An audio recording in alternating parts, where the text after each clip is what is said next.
Really good to talk to you, Brad. And thank you so much for joining me for a Corona conversation. If I can just start maybe by asking you to introduce yourself and what you do for a job and where you are in the world. Yeah, great. Thank you, Dr. Winstock, for having me today and for reaching out to us in Seattle, King County. As you know, here in Seattle, King County, we were the first to experience COVID in our general vicinity in the United States. So my name is Brad Finegood. I am a strategic advisor in public health, Seattle, King County, and I primarily work on substance use disorder issues and behavioral health issues for public health in Seattle, King County. Perfect. So as you said, you were one of the first places in the States really that identified Corona. So in a way, you've been dealing with this longer than other places. When I was out in Seattle, I was struck by an incredibly well-functioning, compassionate, evidence-based public health system. And so part of me thinking, if anywhere in the States was going to be in a position to respond, it was going to be you. So tell me, how did Seattle and King County respond when COVID arrived, and where are you now? Yeah, thanks, Adam. Appreciate it. So, let me just say that this has been a difficult experience for so many people, right? Professionally, so many of us are telecommuting and not on site, and just such a change of pace from the way that we're used to delivering service for people.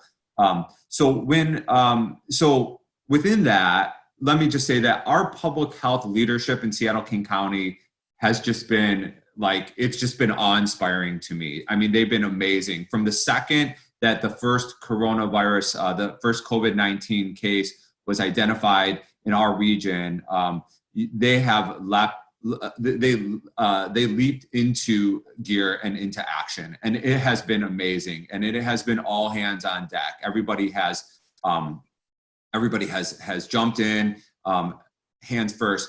But let me just say that being that this has been such an amazing response, one of our biggest concerns has been for those who are most vulnerable in our community. As you said, there are a number of people. We have a vibrant community of people who live outdoors. Some of them use substances. Some of them have other challenges. Some of them choose to live outdoors. And we knew that we needed to put systems in place to help protect those people and to help to provide services all around that could really engage those people. There are a number of things that we were worried about. Obviously, there are a number of people that live in congregate care settings.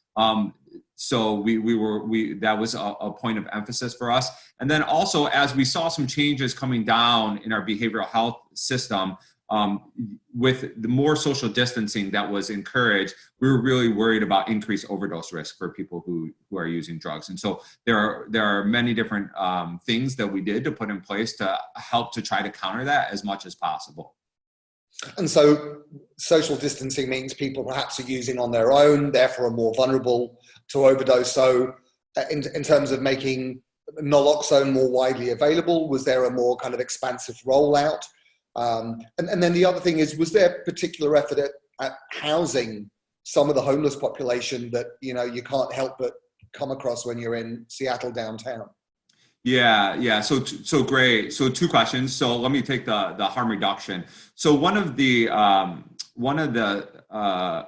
changes that happened within our behavioral health system in order to provide for social distancing, not only for individuals in the community and all that type of stuff, but in addition to lay folks and people living outdoors, is that the way that service was rendered was changed a little bit. And so with social distancing, there were we worked with the state, and actually the feds helped out a little bit to implement and allow some more telehealth opportunities to stay in touch with people. And there's a lot of positives for that, right? We know that a lot of the people who are served in our behavioral health behavioral health system have a lot of comorbid issues often, and they have trouble getting in. We've really relied upon a system of coming to a place with four walls for so many years, office-based services. And this has really been a huge game changer for us. And for so many people, it's been a really positive experience. So behavioral health providers, for the most part, except for in methadone treatment, I believe can do intake appointments over the phone or intake appointments through video. So even with buprenorphine now that can happen. So that's a huge game changer for us, right? People who had trouble accessing the system before now have new ways to help access the system. But also coming with that comes some possible increased risks for difficulty. And so if I am in need of services, and as we know, and as well, let me say, as the I'm a huge fan of the author Johann Hari, and as he says, the opposite of addiction isn't recovery, but it's connection, right? And so when we have people that lose points of connection because they can't see a counselor they've been seeing face to face for years, or they can't engage in their recovery group, and we have a number of peer-based services. In addition to 12-step services, we have recovery cafes and other types of support group services where people rely upon that group environment for support. If they can't get to that, then that can lead to more social isolation too. And especially if they don't have phones, if they don't have video, that type of stuff. And so we've made a huge concerted effort. We put out guidance to all providers in our system, both homeless housing service providers, other types of social service providers, and behavioral health providers around harm reduction guidance. And so it goes through a whole list of guidance for individuals and for agencies to help people reduce overdose risk, reduce other types of comorbid conditions. And then in addition to that, we've worked with some of our community providers to help get naloxone out further and wider and as far and wide as possible. So last week I had the opportunity to be the conduit and go and deliver 1,500 naloxone kits across the county. And we're going to keep doing this on a regular basis to make sure that for people who are more vulnerable, that they have resources. And with that comes, a lot of our standard guidance around people not using alone, taking a little tester first, a lot of the harm reduction messaging. And we've seen people be real receptive to that during this time period. Okay. Yeah. So it's interesting. For some people, lockdown has increased accessibility. For other people who were used to receiving four-wall treatment, there's perhaps some dislocation from things that offered them safety and connection. One thing I'm curious about is that certainly in Australia and the UK, where people would very often go along to a chemist every day to pick up their methadone every day, there's been a shift to providing people with a week's worth of methadone at a time, so people aren't congregating at a clinic or at a pharmacy. Has that happened as well in Seattle? Yeah, that exact same thing has happened. And so, people can get extended carries so that they're not congregating. And it's really up to the clinical leadership of the opiate treatment providers who provide methadone in the traditionally what's been called the methadone clinics, what we call the opiate treatment programs. So one of the things that's been really great is from a public health and human service standpoint, we at King County have done a lot of collaboration with our opiate treatment programs, with our outpatient buprenorphine programs, and with our other behavioral health programs. So we hold either weekly or bi-weekly calls with all of those folks. So we've been working regularly with our outpatient treatment providers, with our outpatient buprenorphine providers, and our outpatient methadone providers, because as you know, as a psychiatrist, that methadone is a long-acting pure agonist. And so for people to have that on hand could theoretically present a higher risk of overdose. So there's not a lot of research that shows that according to clinicians that we've talked to, but just to make sure, that's another reason that we've made sure to get naloxone out far and wide, working with our providers who provide methadone and other opiate treatment programs to ensure that people are safer and have the overdose antidote. Excellent. So exactly as we've seen elsewhere, the balance of risk has suddenly changed from fear of diversion and community overdose to no, corona outweighs everything. Let's rip up the book and deliver treatment in a way that many people who are on treatment will consider as far more acceptable, respectable, and yeah, it's been interesting to observe that change. Yeah, and I would say also accessible, right? So we want people to get the treatment that they need in a way that they can get it, right? It's very hard for people, especially if they have chronic pain issues or other types of physical ailments, to get to a clinic every day that provides methadone. Another thing, and I touched upon it a little bit earlier, is around outpatient buprenorphine and some of the relaxed regulations around telemedicine. We went from having to have in a DEA licensed facility with a DEA licensed waivered provider here in the United States, or if it was going to be via telemedicine, it would have to be in a DEA licensed facility with a non-waivered prescriber. And then on the back end, it would have to be a waivered prescriber. So a lot of hoops. To now we can do like, so we could Skype like this now, and you, if you're a waivered physician in the state of Washington, can send me in a prescription down the street for buprenorphine with home induction protocols. And so, when we think about some of these changes, and I know we'll probably get to this in conversation, these are some of the changes that we are really looking at with a close eye to make sure that they don't have increased overdose risk, so that when we do go back to normal, that we have a new normal of having people have increased accessibility for the services that they need. Yeah, and you're absolutely right. And I'm so pleased that there are these positive changes which patients will be happier about. Treatment will become more accessible. It is rather bizarre. It takes a crisis to make treatment more accessible, but hey. So one of the other unusual things about Seattle, well, not in the States, is you've got regulated cannabis shops, and they're still open. And have they been told they have to operate in a slightly different way? That's a good question. So what I can say is that cannabis has been an essential, has been deemed an essential service provider.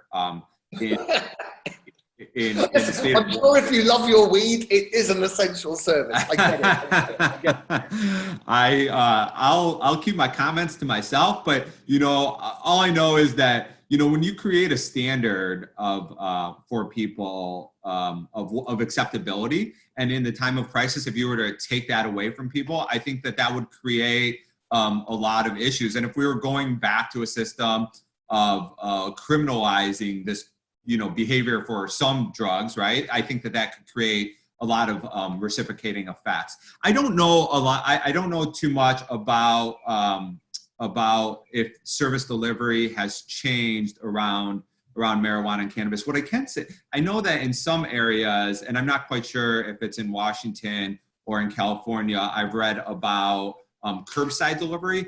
And so less people having to go into a store. So much of the changes that we've made and that everybody's making around the world is around places where people either congregate or come together. Even if it's grocery stores, marijuana shops, alcohol stores, that was another huge piece of consideration, is making sure that if we were to deem corner stores, if you will, or stores that sell alcohol and other things as non-essential services, I think a lot of folks, there's a huge worry and a huge concern about throwing people into withdrawal from alcohol, right? And not being able to access alcohol. And so I think the last thing that we want is to create a system where we're going to cause more harm to people, and also then overburden our healthcare system. And from a harm reduction standpoint, we don't want to create a system where we're going to create more harm to people. And I think our leadership in our state, there's enough change going on where maintaining stability is really good. Has there been anything from a public health perspective encouraging people to move away from smoking, though, weed, and encouraging them to vape, for example? The US is ahead of the rest of the world, but smoking's not great for your lungs at this time. I don't know the answer to that. Honestly, I haven't seen anything of the sort from like a messaging standpoint. So I don't know the answer. One of the personal, I'll just say one of the personal from, somebody who believes in harm reduction standpoint is, around the world, people have from a harm reduction viewpoint, asked people, excuse me, where they can to move away from injecting drug use and more towards smoking drug use. And so that creates some challenges at a time like this too. Anything, we're asking people not to share their drug using devices, because obviously that comes with it transmission. The other thing I'll say is that we have set up a huge system of facilities that we've called isolation and quarantine facilities and assessment centers and recovery centers, which are just starting to come online for people who are unable to have isolation or quarantine in place. So these are for people who are symptomatic, either symptomatic of COVID-like symptoms or have tested positive for COVID, or to be able to have a place to go. And so, there's a number of populations that this would apply to, people who can't isolate or quarantine in place. I'm lucky enough that if something was to happen in my household, that I have a place in my house, and we've talked about this, where I can go. Many people are not so fortunate, whether they have a number of people who live in one setting, people who live in congregate care settings, people who are medically fragile and just need some extra care, and people who live in other types of congregate care settings like shelters and whatnot. And so, or are living outdoors. And so we have set up this huge network of facilities to be able to serve those people. And those facilities are staffed with people, with nurses, with behavioral health supports, and we're utilizing peer supports also in those facilities. And it's so important to note that with these facilities, it might not just be people who have severe behavioral health conditions, but to isolate in place also can cause a lot of anxiety and stress for people. So we built this whole process. The other thing we've done through public health is we've developed some outreach teams. So if there is some type of COVID, the signs of COVID, or somebody that's COVID symptomatic in congregate care settings, that we have teams of people that can go out and provide technical assistance and help with those facilities. So, it's just all these different pieces on top of a system that we're trying to build around community-based behavioral health support, because we know that there's so much more anxiety in our community with the unknown and the stress of COVID running rampant in our community. It sounds like you really have used the experience that you've had from being involved very early to put out an incredible swathe of things for the community, which I hope the rest of the US can look at and see that this is not impossible. It just requires good leadership, good organization, communication, and just doing what's pragmatic and right. So in a way, that's why I'm really pleased you're the first group we're talking to in the US, because it's like you've set the bar, which is great. So finally, Brad, you've spoken about some of the amazing changes that have been incorporated into routine practice. Fast forward a year from now, what are the changes that you are having to implement now that you would like to see as the new normal when it comes to drug treatment, drug policy, and public health in Seattle? Yeah. I'm always, one of my mantras in this work, Dr. Winstock, is about having treatment and really services beyond treatment be accessible to people in a way in which they'll be willing to accept it. So whether that is, having, things like centers or places where people can come who are drug users or who are using drugs and have accessibility to services, a wide array of services, or whether that is doing having services on people's terms in a way in which they will be willing to engage. So I think for me, it's about accessibility of services, and hopefully what we've been doing is building a system of care by reducing some of the regulations that have been that we've been operating under for quite a while. To be able to make services more accessible to people. So whether that is services over the phone for people, whether that is services via video for people, whether that is, things like we talked about at opiate treatment programs and making it so people don't, one of the barriers for methadone is that people have to come in every day in the United States. And so making it a little bit more accessible to people, where in a situation like methadone, that they don't have to come in every single day. And many people travel a long time, and many people have to it's very difficult for people to get out of bed. And so is there a way that we can set up a system that, somebody can just check in with those type of people? Obviously, we don't want to lose our system of care that we've set up where people actually do get a personal touch. So we want to be able to create this type of hybrid system where people can get services and accessibility on their terms, and also but get the support that they need that's appropriate. We've seen a lot of our face-to-face services, unfortunately, not close their doors as an operation in a business, but as a front door for people to walk into. And so we want to make sure that people still get those services, and those services are stood back up, because there's definitely a lot of people who rely upon those services. But being able to take some of these changes and really being able to continue to promote harm reduction strategies. We've been able to put out a lot of harm reduction strategies, and maybe the accessibility of those harm reduction strategies has really had a new open ear to it because of social distancing. So we want to continue to work on that and continue to work on the gains, but also to measure and to test and to make sure that everything that we're doing is working and not causing any harm. I'd agree with all of that. And within that kind of last answer, you posed yourself a question, which is it possible to deliver services that are more accessible and more acceptable and that engage people and keep those public health gains? And clearly the answer is going to be yes. And the challenge is going to be for the people who have loosened the regulations, for the people who are suddenly operating with a different set of guidelines, for them not to forget that. Because the answer is yes. It's just, we might forget. Yeah, and just to remember that we don't have to rely upon guidelines that were creating artificial barriers, right? That we didn't really need. And so, to be able to look at it from that critical eye. So hopefully, we can, and what we've started to do is started to document some of these guidelines, start to look at some of these guidelines and the research, so that when the time comes, that we can go back to our federal partners and our state partners and ask to be able to continue these things, because maybe it did more benefit than it did any type of harm. I'm almost certain that's going to be the outcome, and the fact you're going to be able to provide that evidence as well. Please, God, it's all exactly as you hope. Brad, thank you so much for taking the time.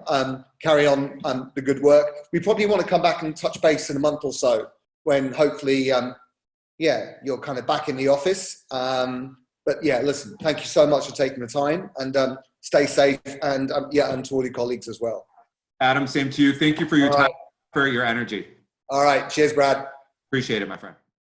And so the question that you chose to ask, will it be better where we're going?